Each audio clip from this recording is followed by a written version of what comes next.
Hello there. Today I will show you how to replace the rear battery cover of the Samsung Note 10 Lite model. As you can see, the camera part is broken very badly. As you will see later in the video, scratches occurred on the camera part.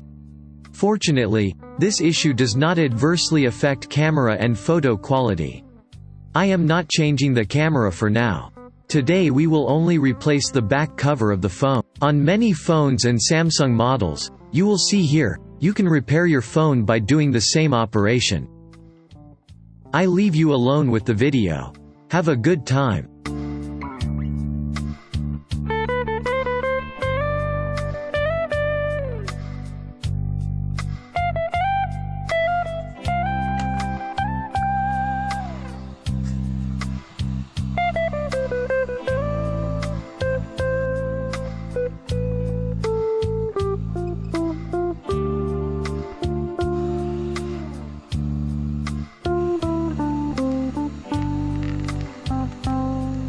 Oh.